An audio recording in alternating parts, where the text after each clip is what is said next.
Сауна в квартире. Разрешенные виды места размещения. Преимущества и недостатки обустройства сауны, требования, которые предъявляет жилищное законодательство и видах, которые разрешено устанавливать в квартирах.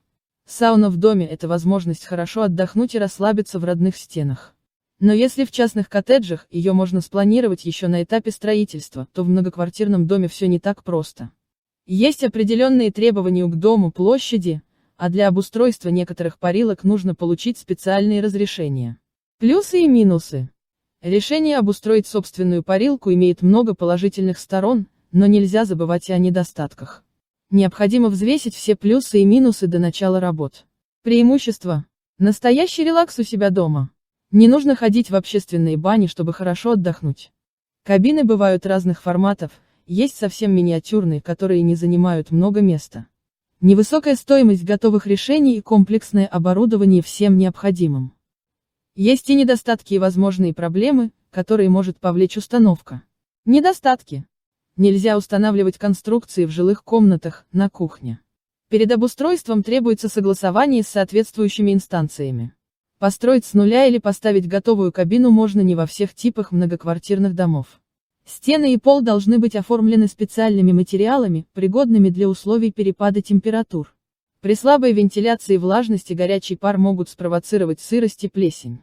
В условиях недостатка места не получится собраться большой компанией. Как сделать сауну в квартире? Требования к дому и согласование. Условия. 1. Оборудовать парилку можно только в кирпичных и монолитных постройках. Перекрытия между стенами должны быть железобетонные, с деревянными нельзя. Также не допускается установка в одноэтажных и двухэтажных домах.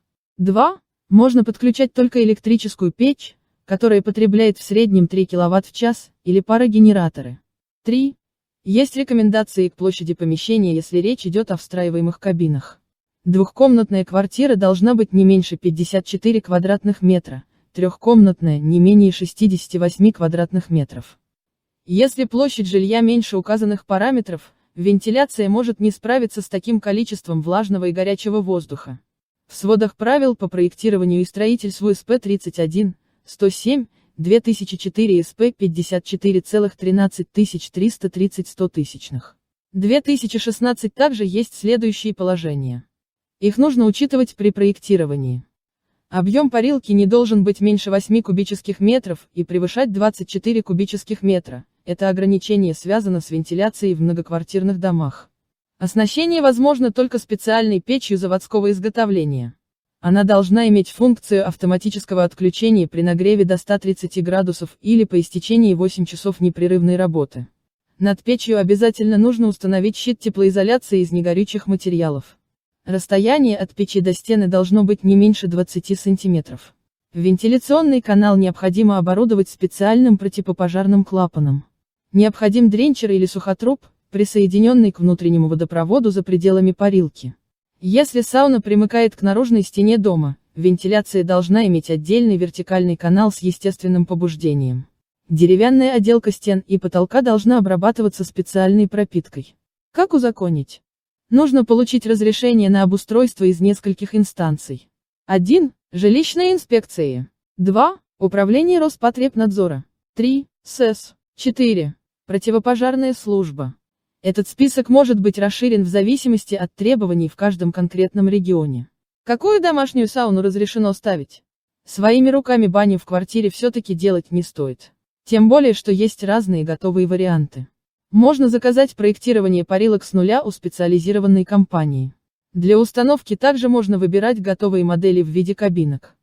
Их легко монтировать и подключать, такие решения укомплектованы всем необходимым. Еще одно весомое преимущество кабин – стоимость. Покупка готовых конструкций выгоднее, чем комплексное обустройство всех элементов. Можно выбрать разные форматы, оснащение разными функциями и типы обогрева. Финские. Их часто сравнивают с русскими банями, парилка нагревается до 100 градусов.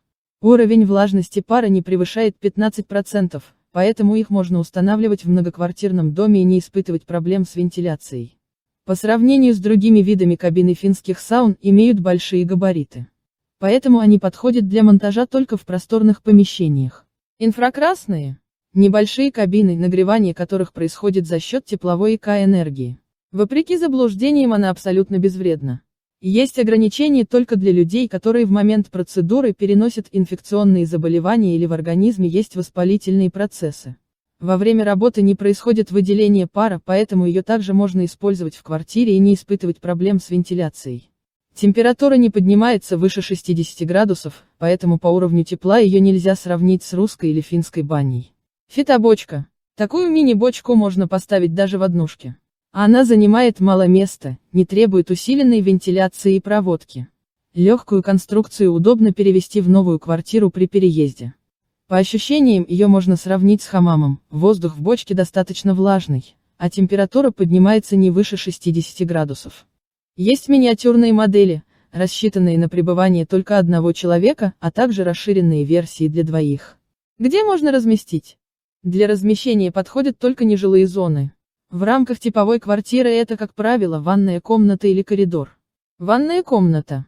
Чаще всего сауну в квартире устанавливают именно в ванной. Маленькая парилка поместится даже в санузле площадью 5 или 6 квадратов. Для этого можно отказаться от ванны в пользу душевой кабины, вдоль одной стены разместить парилку и душевую, а тумбу с раковиной поставить напротив. При такой планировке к каждому объекту будет удобный доступ и свободный проход. Также есть небольшие кабины двух- или одноместные душевые с функцией парилки. Такой гибридный формат позволяет сэкономить полезное пространство. Однако обогрев подобной сауны не достигает таких высоких температур, как в финских банях. Некоторые модели опционально оснащены сидениями для более комфортного отдыха. В просторных комнатах можно отвести под парилку отдельное место и сделать дверь из санузла. Иногда ванные расширяют на площадь коридора, чтобы поместить все необходимое, в таком случае возможно обустройство полноценной сауны, а не просто кабинки. На этапе ремонта ванной важно предусмотреть вентиляцию и гидроизолировать помещение, но, как правило, это и так делают. Именно поэтому обустройство сауны в квартире в ванной комнате выгоднее и удобнее, чем в другой нежилой зоне. Коридор. Для обустройства парилки подойдет только достаточно широкий коридор. В противном случае кабина может препятствовать переносу крупной техники или мебели в будущем. Монтаж лучше планировать на этапе ремонта, чтобы обеспечить хорошую систему вентиляции в этой зоне и выбрать подходящие материалы для отделки. От перепадов температуры и влажности обыкновенные обои со временем могут начать отслаиваться. Поэтому поверхности лучше оформить плиткой и уложить слой гидроизоляции. Какие сауны не подойдут для квартир? В многоквартирном доме нельзя сооружать парилку с обогревом в виде настоящей дровяной печи. Такой вариант доступен только хозяевам частных домов и при условии обустройства дымохода. Также для квартиры не подходят виды саун с очень влажным горячим воздухом. Например, турецкий хамам. Вентиляция типовых многоэтажных домов не справится с таким уровнем влаги.